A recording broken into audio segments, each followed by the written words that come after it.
وحشت قبر اور اس کے پڑھنے کے دو اہم ترین طریقے۔ ایک نماز کہ جو انسان اپنی جانب سے اپنے مرحوم کے مرنے والے کے لیے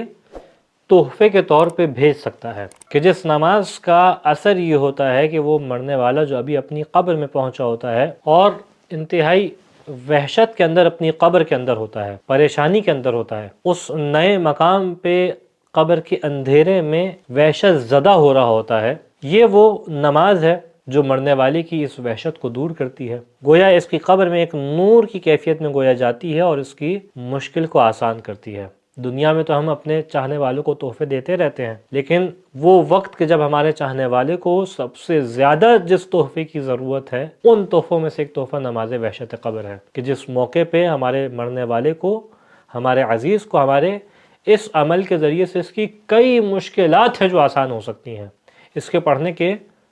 دو طریقے ہیں جو علماء نے نقل فرمائے۔ پہلا طریقہ یہ ہے کہ انسان 2 رکعت نماز پڑھے نماز فجر کی طرح، اور سورہ حمد کے بعد ایک مرتبہ آیت الکرسی کی تلاوت کرے پہلی رکعت میں۔ آیت الکرسی میں اس کی بعد کی جو 2 آیات ہیں وہ بھی اسی آیت الکرسی کے اندر داخل ہیں، اس کی تلاوت کرے۔ اس کے بعد جب دوسری رکعت میں جائے تو سورہ حمد کے بعد 10 مرتبہ سورہ انا انزلناہ کی تلاوت کرے، اور اس کے بعد جب نماز کا سلام پھیر دے تو اس انداز سے دعا کرے کہ اللہم صلی علی محمد وآل محمد وابعث ثوابہ الی قبر فلان، کہ اے پالنے والے محمد وآل محمد کے اوپر درود نازل فرما، اس نماز کا ثواب فلانے کی قبر تک پہنچا دے، فلانے کی جگہ آپ اس مرحوم کا نام لے لیں۔ یہ پہلا طریقہ ہے، اور یہ جو طریقہ ہے یہ اسی رات پڑھی جاتی ہے نماز کہ جس رات مرحوم کو دفنایا جائے، اس سے پہلے انسان نہیں پڑھ سکتا۔ یعنی ممکن ہے کہ کسی کا انتقال پہلے ہو، دفنایا 1-2 دن بعد جایا جائے، تو انتقال والی رات نہیں پڑھ سکتا، دفن والی رات پڑھنا لازم ہے۔ اس کے علاوہ پہ ایک دوسرا طریقہ ہے، اور دوسرا طریقہ یہ ہے کہ